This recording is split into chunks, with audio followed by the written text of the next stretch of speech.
दोस्तों आप लोगों का स्वागत है आपके अपने सरल किताब यूट्यूब चैनल में। दोस्तों मैं दिवाकर मौर्य, आपका पहला लेक्चर मैंने लिया था डीसी मशीन का संरचना कार्यविधि और मैंने उसके लिए इंट्रोडक्शन भी दिया था। आज मेरा सेकंड लेक्चर है डीसी जनरेटर का क्लासिफिकेशन। दोस्तों आज हम लोग देखेंगे कि डीसी जनरेटर कितने प्रकार के होते हैं। डीसी जनरेटर का क्लासिफिकेशन में दोस्तों हम लोग देखेंगे कि ये दो प्रकार का होता है, separately excited DC generator, self excited DC generator. दोस्तों सेपरेटली एक्साइटेड डीसी जनरेटर को बोलते हैं पृथक उत्तेजित डीसी जनरेटर। मीन्स ऐसा जनरेटर जिसमें उसकी फील्ड वाइंडिंग को अलग से डीसी सोर्स द्वारा सप्लाई दे रहे हैं। नाम में है पृथक उत्तेजित, मतलब अलग से सप्लाई दे रहे हैं। सेल्फ एक्साइटेड डीसी जनरेटर मतलब स्वतः उत्तेजित डीसी जनरेटर, मतलब ऐसा जनरेटर जिसमें फील्ड वाइंडिंग को हम उसी के आर्मेचर में उत्पन्न डीसी वोल्टेज से सप्लाई दें। मीन्स मैग्नेटिक फील्ड बनाएं, हमें अलग से किसी डीसी सोर्स की ज़रूरत ना हो, उसे बोलते हैं स्वतः उत्तेजित डीसी जनरेटर। स्वतः उत्तेजित डीसी जनरेटर दोस्तों दो प्रकार का होता है। पहला होता है इलेक्ट्रोमैग्नेट डीसी जनरेटर और दोस्तों दूसरा होता है परमानेंट मैग्नेट डीसी जनरेटर। जो स्वतः उत्तेजित डीसी जनरेटर होता है दोस्तों वो इलेक्ट्रोमैग्नेट डीसी जनरेटर होता है तथा परमानेंट मैग्नेट डीसी जनरेटर होता है। अब इसके बारे में दोस्तों कॉन्सेप्ट सुनिए। जो परमानेंट मैग्नेट डीसी जनरेटर होता है उसको छोटी डीसी जनरेटर में मैग्नेटिक फील्ड उत्पन्न करने के लिए प्रयोग किया जाता है, लेकिन अगर बड़ा डीसी जनरेटर है तो उसमें मैग्नेटिक फील्ड बनाने के लिए हम इलेक्ट्रोमैग्नेट का प्रयोग करेंगे। इलेक्ट्रोमैग्नेट का प्रयोग करेंगे उसके मैग्नेटिक फील्ड बनाने के लिए।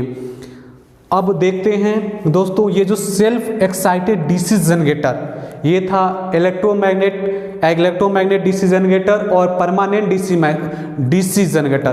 तो दोस्तों परमानेंट मैग्नेट डीसी जनरेटर सिर्फ छोटी डीसी जनरेटर में प्रयोग किया जाता है, इसलिए इसको छोड़ दिया जाता है। अब हम लेकर चलेंगे इलेक्ट्रोमैग्नेट डीसी जनरेटर। यह दोस्तों तीन प्रकार का होता है, series wound DC generator, series wound DC generator, shunt wound DC generator और कंपाउंड वाउंड डीसी जनरेटर। दोस्तों यह फील्ड वाइंडिंग के संरचना के अकॉर्डिंग है। जैसे सीरीज वाउंड डीसी जनरेटर का मतलब है यहाँ कि जो आर्मेचर है, आर्मेचर के हमने सीरीज में उसकी फील्ड वाइंडिंग लगाया है तो वो कहलाएगा सीरीज वाउंड डीसी जनरेटर। और shunt wound DC generator means armature के शंट में हमने उसके फील्ड वाइंडिंग को लगाया है तो वो कहलाएगा shunt wound DC generator. Compound DC generator दोस्तों, कंपाउंड डीसी जनरेटर का मतलब होता है कि हमने उसकी फील्ड वाइंडिंग तथा शंट वाइंडिंग दोनों को, शंट को हमने पैरेलल में लगाया तथा सीरीज वाइंडिंग को हमने सीरीज में लगाया। मीन्स कि इसकी जो सीरीज फील्ड होगी आर्मेचर के सीरीज में होगी तथा शंट फील्ड आर्मेचर के पैरेलल में होगी।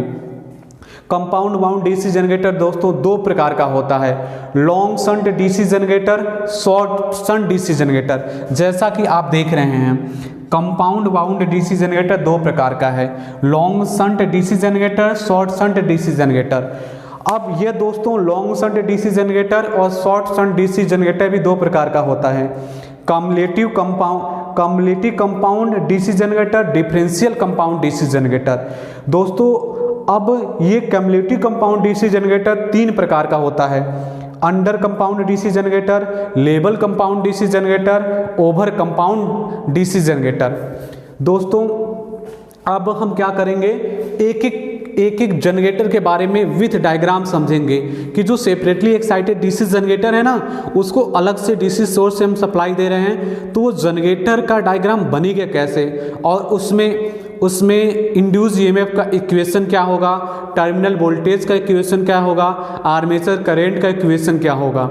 ऐसे ही दोस्तों हम सेल्फ एक्साइटेड डीसी जनरेटर के बारे में पढ़ेंगे। यह तीन प्रकार का होता है, series wound DC generator, shunt wound DC generator और compound wound DC generator. With diagram हम देखेंगे कि इंड्यूस ईएमएफ का इक्वेशन क्या होगा, आर्मेचर करेंट का फॉर्मूला क्या होगा, वोल्टेज इक्वेशन का फॉर्मूला क्या होगा और उसका पावर का फॉर्मूला क्या होगा।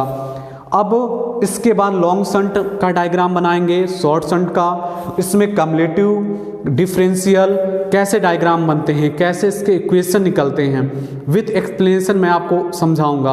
आप मेरा एक बार लेक्चर देखिए, आपको एक एक चीज़ डायग्राम से क्लियर हो जाएगा कि वोल्टेज इक्वेशन कैसे निकलेगा, इंड्यूस ईएमएफ कैसे निकलेगा, आर्मेचर करंट कैसे निकलेगी, ये सेपरेटली होता क्या है, सेल्फ क्या होता है, इन दोनों में डिफरेंस क्या है। दोस्तों आप लोगों को एक एक चीज़ की क्लियरिटी होगी, बस मेरा एक बार लेक्चर ध्यान से आपको सुनना है और चीज़ों को ध्यान से सुनते हुए जाना है और उसका डायग्राम बनाते हुए जाना है। फिर आपका डीसी जनरेटर का क्लासिफिकेशन बहुत अच्छे से तैयार हो जाएगा। दोस्तों आपका टाइम ना वेस्ट हो, इसके लिए मैंने पहले से ही सेपरेटली एक्साइटेड डीसी जनरेटर का डायग्राम बना के उसके इंड्यूस ईएमएफ और टर्मिनल वोल्टेज का इक्वेशन निकाल दिया है। लेकिन मैं आपको समझाऊंगा कि ये सेपरेटली एक्साइटेड डीसी जनरेटर होता क्या है। देखिए दोस्तों, ऐसा जनरेटर जिसमें फील्ड वाइंडिंग को अलग से हम किसी दूसरे डीसी सोर्स द्वारा हम उत्तेजित कर रहे हैं, वह कहलाता है सेपरेटली एक्साइटेड डीसी जनरेटर। जैसा कि देखिए मैंने परिभाषा भी आप लोगों के लिए लिख दिया है, आप लोग इसे नोट डाउन कर लीजिएगा। वह डीसी जनरेटर, देखिए वह डीसी जनरेटर जिसमें फील्ड को एक्साइटेशन किसी अन्य डीसी सोर्स द्वारा किया जाता है, तो उसे हम कहेंगे स्वतः उत्तेजित, उसे हम कहेंगे पृथक उत्तेजित। यहाँ सॉरी दोस्तों, यहाँ हो जाएगा पृथक उत्तेजित। पृथक उत्तेजित मतलब कि अलग से हम उसे उत्तेजित कर रहे हैं, तो वो कहलाएगा पृथक उत्तेजित डीसी जनरेटर। देखिए दोस्तों, अब इसका डायग्राम के लिए हम इस करंट की डायरेक्शन आपको समझाते हैं। देखिए आपको एक बात कॉमन याद रखनी है, जनरेटर होगा तो उसमें से जो आर्मेचर करंट होगी वो बाहर निकलेगी हमेशा। अगर मोटर होगा तो मोटर को सप्लाई देते हैं तो करंट आर्मेचर में हमेशा आएगी, ये हमेशा कॉमन रहेगा। डीसी जनरेटर के लेक्चर में चाहे मैं जितने डायग्राम बनाऊंगा आपको सभी में ये कॉमन रहेगा और मोटर में भी सभी कॉमन रहेगा। देखिए दोस्तों, ये डीसी जनरेटर का आर्मेचर है और जनरेटर है तो इसका काम होता है जनरेट करना। इसमें देखिए इंड्यूस ईएमएफ उत्पन्न हुआ फैराडे के विद्युत चुंबकीय प्रेरण के नियम से, और ये आर्मेचर है तो आर्मेचर से ये करंट निकलेगा, तो निकलने का ये डायग्राम है सिंबल, और ये आर्मेचर करंट ये ऐसे सीधे जाएगा और ये फिर लोड करंट मैंने दिखाया है, लोड का रेजिस्टेंस दिखाया है, और ये फिर डायग्राम मैंने ऐसे इसको पूरा कर दिया है। देखिए दोस्तों, अब ये है डीसी सोर्स द्वारा हम इसके फील्ड को एक्साइट कर रहे हैं, तो फील्ड वाइंडिंग में ये करंट जा रहा है, ये इसका आईएफ फील्ड की करंट है इसीलिए आईएफ कहेंगे, और ये फील्ड का रेजिस्टेंस है इसे आरएफ कहेंगे। ये आर्मेचर है तो आर्मेचर का रेजिस्टेंस होगा। देखिए दोस्तों, अब निकालेंगे कैसे। देखिए जैसे फील्ड सर्किट में आपको देखना है कि ये ड्रॉप कितना होगा। ड्रॉप के लिए आई एफ आर एफ, ये है ना ड्रॉप होता क्या, V बराबर I इंटू आर। तो मैंने इस फील्ड का करंट और फील्ड का रेजिस्टेंस बराबर ड्रॉप। अगर फील्ड करंट निकालना है तो V बटे आर टी हो जाएगा दोस्तों। और दूसरा देखिए आर्मेचर सर्किट में हो क्या रहा है, ये आर्मेचर की करंट बराबर लोड की करंट, ये दोनों जगह बराबर होगा। तो आप करेंगे क्या, आर्मेचर सर्किट में आर्मेचर करंट बराबर लोड करंट बराबर आप निकाल सकते हैं I बराबर होता क्या, V बटे आर, ये निकल गया आपका। अब देखिए आर्मेचर सर्किट में वोल्टेज इक्वेशन कैसे निकालेंगे, ये बहुत आसान होता है। जैसे इसमें जितना इंड्यूस ईएमएफ हुआ है, अब होगा क्या, इस वाइंडिंग में जो ड्रॉप हुआ है और इस लोड को जितना आप जा रहा है वोल्टेज, तो होगा क्या, induced EMF separately excited DC generator बराबर होगा IA RA मतलब आर्मेचर का ड्रॉप प्लस लोड का ड्रॉप। अब देखिए इंड्यूस ईएमएफ बराबर होगा आर्मेचर का drop plus IL into R है क्या, ये टर्मिनल वोल्टेज है, तो इसको हमने इसके बराबर लिख दिया। अब टर्मिनल वोल्टेज बराबर हम यहाँ से निकाल सकते हैं पक्षांतर करके EC माइनस IA RA। ये दोस्तों आपका सेपरेटली एक्साइटेड डीसी जनरेटर हो गया। अब हम देखेंगे दोस्तों सेल्फ एक्साइटेड डीसी जनरेटर के shunt wound DC generator, series wound DC generator और कंपाउंड वाउंड डीसी जनरेटर। दोस्तों सर्वप्रथम हम शंट वाउंड डीसी जनरेटर का डायग्राम, उसके आर्मेचर करंट, उसका इंड्यूस ईएमएफ, उसका टर्मिनल वोल्टेज का इक्वेशन देखेंगे। दोस्तों आपके सामने सेल्फ एक्साइटेड डीसी जनरेटर का मैंने शंट वाउंड डीसी जनरेटर का डायग्राम बनाया है। पहले देखते हैं सेल्फ एक्साइटेड डीसी जनरेटर होता क्या है। ऐसा जनरेटर जिसमें फील्ड वाइंडिंग को मैं उसकी स्वयं की लोड धारा द्वारा उत्तेजित करूं, उसे बोलते हैं सेल्फ एक्साइटेड डीसी जनरेटर।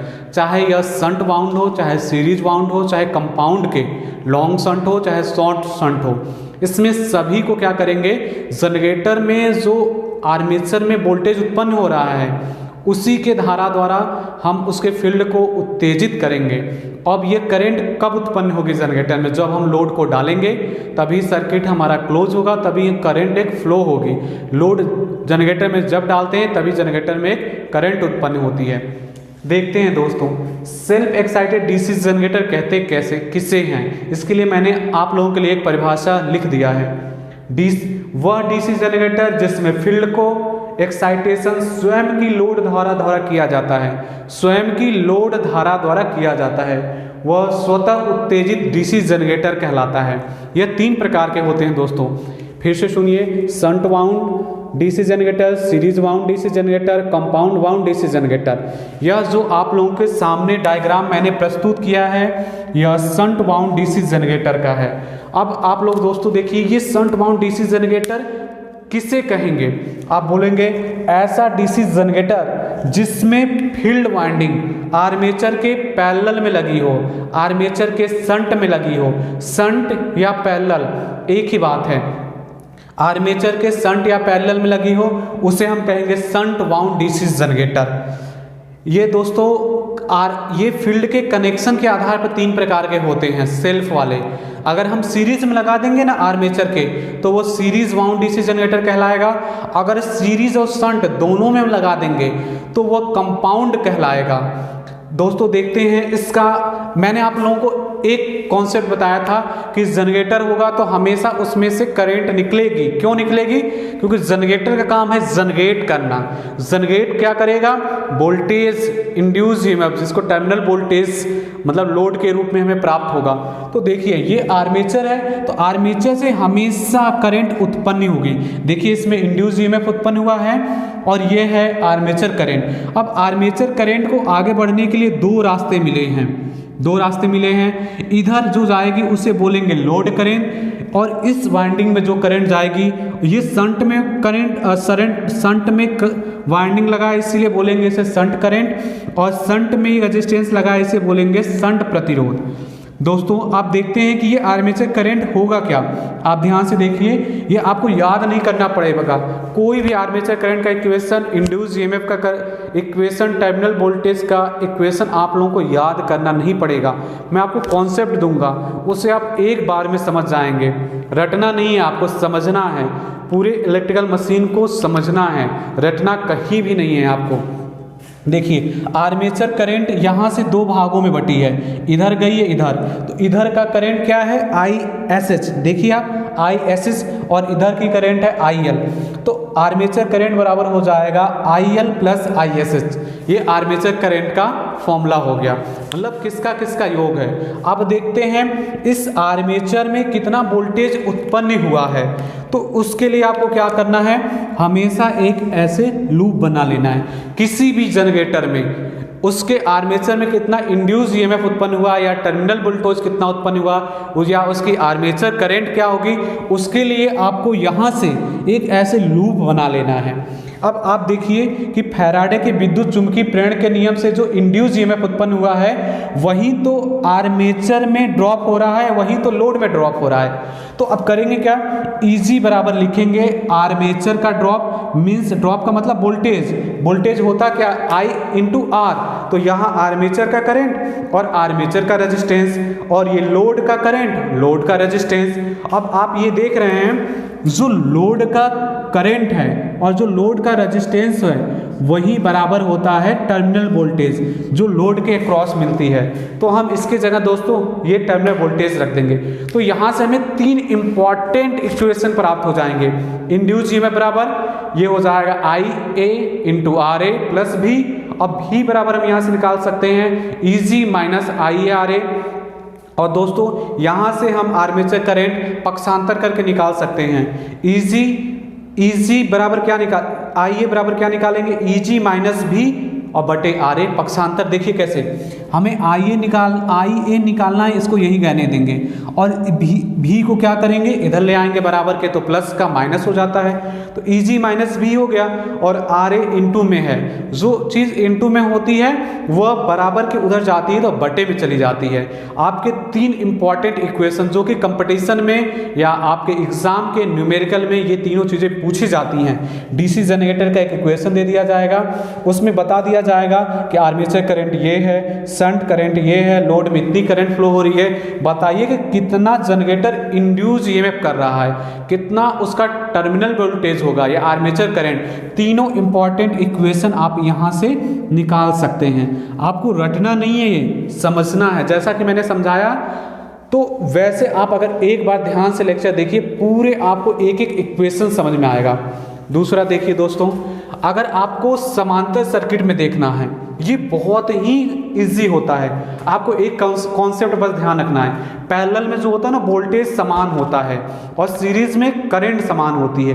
बस इसी कॉन्सेप्ट से ये पैरेलल सर्किट का करंट आप निकाल सकते हैं, पैरेलल सर्किट का रेजिस्टेंस निकाल सकते हैं। देखिए कितना इजी है। पैरेलल सर्किट में वोल्टेज समान होता है हर जगह। पैरेलल सर्किट है क्या, पैरेलल ये है, ये पैरेलल है, ये पैरेलल है, तीनों जगह वोल्टेज समान कर दीजिए। इसमें वोल्टेज है क्या ISS इंटू RSS, देखिए मैंने यहाँ लिखा है। उसके बाद भी ये टर्मिनल के क्रॉस जो वोल्टेज मिल रहा है I इंटू R, ये लोड का है। ये जो भी है ना ये है क्या लोड का रेजिस्टेंस, लोड का करंट, ये मैंने कर दिया। और हम देखेंगे कि आर्मेचर के पैरेलल में वोल्टेज, तो इसमें इंड्यूस ईएमएफ उत्पन्न हुआ है और लेकिन ये ड्रॉप हो गया है। किस में ड्रॉप हुआ है, आर्मेचर के करंट में, आर्मेचर के रेजिस्टेंस में। उसको माइनस कर दीजिए, आ गया आपका। अब यहाँ से ISS निकाल लीजिए। ISS कैसे निकलेगा, इसको यही रहने दीजिए, ये बटे में चला जाएगा, भी बटे RSS हो जाएगा और ये I इंटू R बटे RSS हो जाएगा और इसके भी बटे हो जाएगा।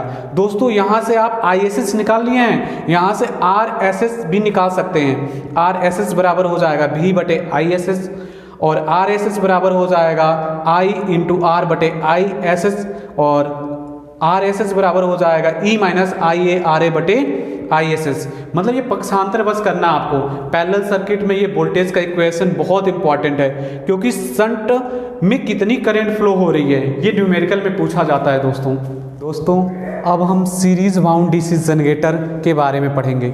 दोस्तों मैंने डायग्राम तो पहले ही बना लिया, लेकिन आपको क्लियरिटी के लिए मैं इस बार इक्वेशन निकाल के आपको दिखाऊंगा कि कैसे कैसे इसमें आर्मेचर करंट कहाँ कहाँ जा रही है, किसके बराबर है, और ये जो इंड्यूस ईएमएफ उत्पन्न हो रहा है वो किसके किसके योग के बराबर है। सारे इंपॉर्टेंट फार्मूले मैं इस बार आपको समझाऊंगा।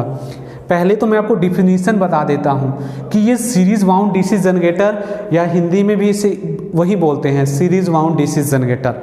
तो इसे कहते किसे हैं, आप बोलिएगा कि ऐसा जनरेटर, ये कॉमन रहेगा हर जनरेटर में, ऐसा जनरेटर जिसमें उसकी सीरीज वाइंडिंग आर्मेचर के सीरीज में लगी हो, वो सीरीज वाउंड डीसी जनरेटर। अब फिर से सुन लीजिए, शंट वाउंड मतलब ऐसा जनरेटर जिसमें उसका शंट वाइंडिंग आर्मेचर के शंट में लगा हो। नाम के अकॉर्डिंग डिफिनीशन है, आपको याद ही नहीं करना है। सीरीज आर्मेचर के सीरीज में उसकी वाइंडिंग लगी हो, और अभी पढ़ा था पीछे शंट मतलब आर्मेचर के शंट में लगी हो, ये डिफिनीशन हो गया। अब मैं आपको इक्वेशन समझाता हूं दोस्तों। देखिए आपको इसके लिए मैं एक कॉन्सेप्ट बताता हूं। आप लोग सीरीज में, मैंने अभी समझाया था कि सीरीज में करंट समान होती है, बस इतना ही कॉन्सेप्ट याद रखना है, बस आपका लग गया ये।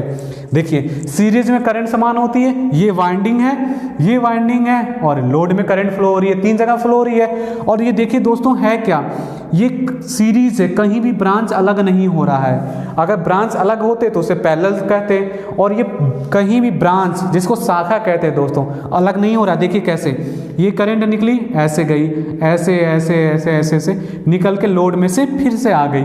इसका मतलब कि बिल्कुल सीधे जा रही है, कहीं बट नहीं गई है।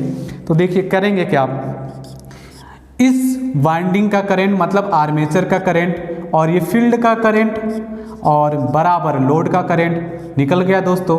ये तीनों इस जनरेटर में बराबर होगा।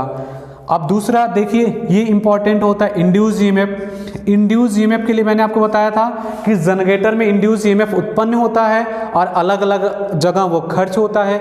देखिए पहला वाइंडिंग हमारा यहाँ मिला जिसमें ड्रॉप हुआ दोस्तों, दूसरा हमें यहाँ वाइंडिंग है इसमें ड्रॉप हुआ, और तीसरा यहाँ है लोड। ये देखिए दोस्तों हो गया, बहुत आसान है ये चीज़ करना। अब दूसरा देखिए क्या होगा, IA प्लस ISC RSC और प्लस मैंने आपको बताया था लोड में जो ड्रॉप होता है वो टर्मिनल वोल्टेज के बराबर होता है। देखिए इसके स्थान पर आप ये लिख सकते हैं, कैसे आपको पता है V बराबर I इंटू R होता है, वोल्टेज बराबर होता है क्या, धारा इंटू रेजिस्टेंस। बस आपका ये हो गया वोल्टेज, बहुत आसानी से निकाल लेंगे आप। एक और बात बताइए, ये जो IA है ये किसके बराबर है, ISC के। तो आप करेंगे क्या, इसको लिखेंगे चूंकि IA बराबर है ISC के, तो ये जो ISC है ना आपका यहाँ रख दीजिए। अगर एक फॉर्म में देगा तो आपको आसानी रहेगी। देखिए इसके स्थान पर रख दीजिए IA और RSC प्लस भी। अब यहाँ से आप क्या कर सकते हैं, IA कॉमन कर सकते हैं, कॉमन कर लीजिए तो बचेगा क्या, इसमें RA प्लस इसमें RSC और ये ब्रैकेट बंद कर दीजिए, भी निकल गया। यही होता है इंड्यूस ईएमएफ। अब इसे आप क्या करिएगा, इसे ब्रैकेट में बंद कर लीजिएगा। सीरीज वाउंड डीसी जनरेटर में ये होता है इंड्यूस ईएमएफ का फॉर्मूला। ये भी होता है जब अलग अलग हो, ये अलग अलग रूप हैं। जब सीरीज करंट के रूप में दिया हो तो ये इक्वेशन आप लिखिएगा और लगाइएगा, और ये जो आर्मेचर करंट के रूप में होगा तो वो ये। अब एक टर्मिनल वोल्टेज के लिए देखिए पक्षांतर बस करना है, इस टर्मिनल वोल्टेज को आपको निकालना है। तो क्या करिए, इस भी को यहीं रहने दीजिए, ये प्लस में है बराबर के इधर ले जाइए, माइनस में हो जाएगा। इसी माइनस IA उधर जाएगा तो RA प्लस RSC, तीनों चीज़ें हम निकाल लिए, armature current, induce EMF, terminal voltage. यही आपके जनरेटर में इम्पॉर्टेंट होता है दोस्तों। ये कंपाउंड बाउंड डीसी जनरेटर, पहले देखते हैं इसका डिफिनीशन। आपको बोलना है ऐसा जनरेटर, मैंने सिखाया था ना हमेशा ये कॉमन रहेगा, ऐसा जनरेटर जिसमें सीरीज वाइंडिंग आर्मेचर के सीरीज में लगी हो तथा शंट वाइंडिंग आर्मेचर के पैरेलल में लगी हो, उसे हम कंपाउंड बाउंड डीसी जनरेटर कहेंगे। अब देखिए ये कंपाउंड बाउंड डीसी जनरेटर दो प्रकार का होता है, short shunt compound wound DC generator और long shunt compound wound DC generator. इसमें मैं आपको तरीका बताऊंगा, आपको डायग्राम समझ के बस बना लेना है, याद करने की जरूरत नहीं पड़ेगी। और एक डायग्राम आप बनाओगे तो दोनों डायग्राम आप बना सकते हो। देखिए कैसे, ये मैंने बनाया है short shunt compound wound DC generator. मैंने बोला था आपको ऐसा जनरेटर जिसमें आर्मेचर के सीरीज में फील्ड वाइंडिंग लगी हो तथा आर्मेचर के पैरेलल में शंट वाइंडिंग लगी हो, उसे हम कंपाउंड जनरेटर कहेंगे। और इसे शॉर्ट शंट क्यों कहेंगे, क्योंकि ये जो शंट वाइंडिंग है ना आर्मेचर के पैरेलल में मैंने शॉर्ट कर दिया, बस इसको बोलेंगे शॉर्ट शंट। शॉर्ट का मतलब होता है आपका छोटा, और आर्मेचर के जस्ट आपने इसको आर्मेचर के जस्ट ऊपर टर्मिनल पर आपने शॉर्ट कर दिया। अब देखिए आप long shunt compound wound DC generator बनाएंगे कैसे, बस आपको कुछ नहीं करना है, इस जिसको बोलते हैं शंट वाइंडिंग को आपको आर्मेचर और ये जो फील्ड वाइंडिंग है इसके सीरीज के ऊपर, सीरीज वाइंडिंग के लास्ट टर्न पर आपको शॉर्ट कर देनी है।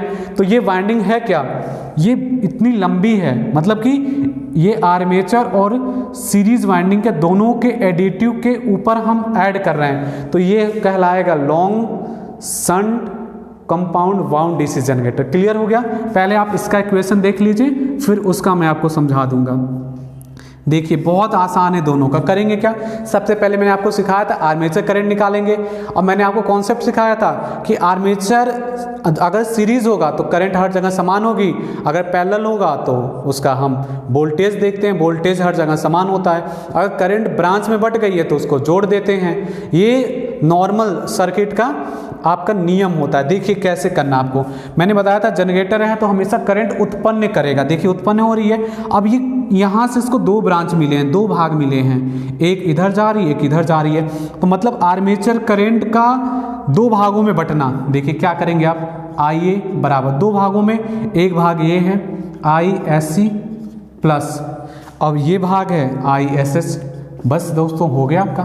अगर दूसरे रूप में लिखना चाहते हैं तो आप क्या करेंगे, देखिए आर्मेचर करंट दो भागों में बट रही है, ISS और ये है क्या, यहाँ जो करंट होगी वहाँ लोड में भी करंट होगी, तो इसकी जगह क्या लिख सकते हैं आप, ये जो सीरीज करंट लिखा था इसके स्थान पर आप लोड करंट लिख सकते हैं। क्यों, आप यहाँ बताएंगे चूंकि कि जो इसमें करंट है ये सीरीज में लगी। देखिए कैसे, यहाँ जो करंट फ्लो होगी और यहाँ भी होगी, क्योंकि ब्रांच बट नहीं रहा है, तो इसका मतलब कि ISC जो होगी, जितनी करंट उसकी वैल्यू होगी वो लोड करंट के बराबर होगी, इसीलिए मैंने उसकी जगह ये लिख दिया है। आपका ये इक्वेशन कंप्लीट हो गया, ये आपका फार्मूला कंप्लीट हो गया। और दूसरा इंड्यूस ईएमएफ निकालेंगे। मैंने बहुत आसान तरीका आपको सिखाया है, कुछ नहीं करना। इंड्यूस ईएमएफ करने के लिए आपको एक लूप बनाना है। हमेशा कोई भी जनरेटर आ जाए एक लूप बनाइए, आपकी प्रॉब्लम सॉल्व।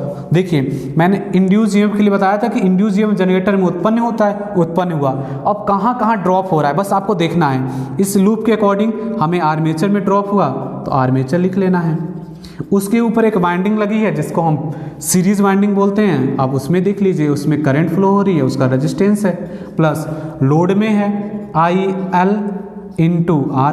अब इसको मैंने क्या बोला था, ये लोड के क्रॉस को टर्मिनल वोल्टेज कहते हैं, उसके बराबर लिख लीजिए। देखिए प्लस भी लिख दिया। अगर आपको क्या करना है, ये हो गया इंड्यूस ईएमएफ का फॉर्मूला, ये हो गया फॉर्मूला कंप्लीट। अगर आप इसमें एक चेंजिंग और कर सकते हैं कि आपको दिख रहा है कि जो इसमें करंट फ्लो हो रही है वो इसमें करंट फ्लो हो रही है, क्योंकि हमारा लूप ऐसे बन रहा है, तो आप उसको बराबर कर सकते हैं। जैसे IA RA प्लस ISC की जगह IA ही लिख सकते हैं, प्लस भी, तो इजी बराबर हो जाएगा आपका, IA कॉमन कर लीजिए, RA प्लस RSC प्लस भी। देखिए मैंने तीन चीज़ हमेशा आपको सिखाया है, आर्मेचर करंट निकालना, इंड्यूस ईएमएफ निकालना। अब यहाँ से कुछ नहीं करना, ये तो बहुत आसान होता है, टर्मिनल वोल्टेज निकालना। भी बराबर क्या करना है आपको, इजी माइनस IA ब्रैकेट में RA प्लस RSC, ये हमेशा ऐसे ही निकालेंगे। दोस्तों अब हम पढ़ेंगे long shunt compound wound DC generator. मैंने आपको बताया था ना कि ये जो शंट वाइंडिंग होती है इन दोनों के एडिटिव के ऊपर लगती है, तो ये लॉन्ग शंट कहलाएगा। अब इसका इक्वेशन बिल्कुल इजी है।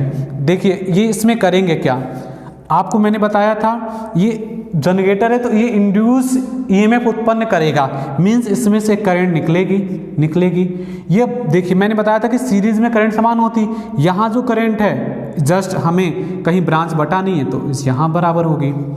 अब आपको देखना है कि ये करंट कहाँ जा रही है, ये इधर जा रही है, इधर जा रही है, तो अब ये दो भागों में बटी है, ISH। इसको ISS क्यों मैं लिख रहा हूँ, ये शंट की करंट है इसलिए मैं ऐसा लिख रहा हूँ, और ये आपकी लोड की करंट है। आपका हो गया फॉर्मूला तैयार।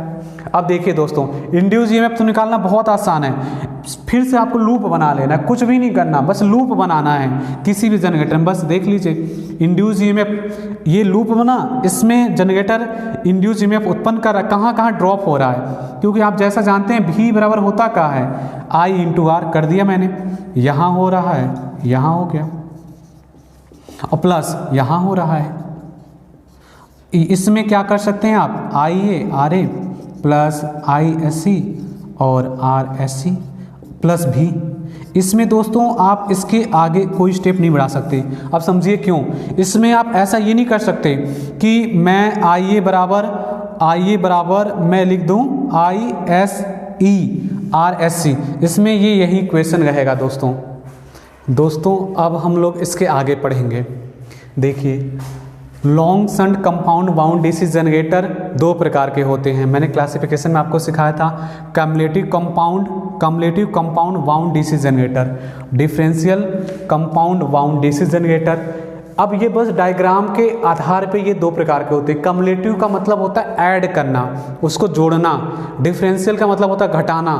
बस धारा की दिशा बिल्कुल एक सीधी मतलब ऐड करने वाली डायरेक्शन में चलेगी, एक सबस्ट्रैक्ट मतलब घटाने वाली डायरेक्शन में चलेगी। देखिए, ये है आपका कम्युलेटिव कंपाउंड डीसी जनरेटर। इसमें जो इंड्यूस ईएमएफ उत्पन्न हुआ, जो करंट उत्पन्न हुआ, जो सीरीज की करंट है ना, इसके सीधे डायरेक्शन में जाएगी, तो ये बोला जाएगा कम्युलेटिव। कम्युलेटिव का मतलब जोड़ना, ऐड करना। डिफरेंशियल का मतलब है कि जो इंड्यूस ईएमएफ उत्पन्न हुई है, जो आर्मेचर करंट की डायरेक्शन आप देख रहे हैं ना, देखिए इसको, आर्मेचर करंट की डायरेक्शन इस तरफ है और उसके जो फील्ड वाइंडिंग की करंट है इस साइड है, तो ये डिफरेंशियल कहलाएगा और ये आपका कम्युलेटिव कहलाएगा। दोस्तों, यह सिर्फ करंट के डायरेक्शन के आधार पर अलग अलग प्रकार की होती है। दोस्तों, ये है short shunt compound wound DC generator. अब इसमें भी इसके नाम के अकॉर्डिंग ही डायग्राम बनते हैं। जैसे ये कम्युलेटिव कंपाउंड है, इसका मतलब इसका जो आर्मेचर का करंट है ना, देखिए आर्मेचर का ये करंट है और आर्मेचर का करंट ऐसे जा रहा है और सीरीज का जो करंट है ऐसे जा रहा है। अब देखिए, जब डिफरेंशियल होगा ना, तो आर्मेचर की करंट ऐसे है और सीरीज की करंट ऐसे है, मींस जस्ट अपोजिट हो गया वो। देखिए, ध्यान से देखिए, इसमें करंट ऐसे जा रही है, इसमें करंट ऐसे आ रही है। तो अब इसको कम्युलेटिव बोलेंगे, इसको डिफरेंशियल बोलेंगे। डिफरेंशियल का मींस करंट की डायरेक्शन उल्टा हो जाना, उलट जाना। दोस्तों, अगला लेक्चर मैं डीसी आर्मेचर रिएक्शन का जल्दी ही शूट करके आपको प्रोवाइड कराऊंगा।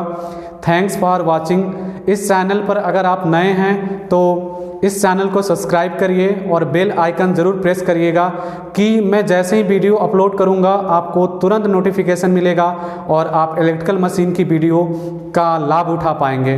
दोस्तों, इलेक्ट्रिकल मशीन की सारी वीडियो आपको इस चैनल पर बैक टू बैक मिलेगी, जिससे आपका सेकेंड ईयर का 3rd सेमेस्टर का पूरी तैयारी हो जाए। थैंक यू दोस्तों।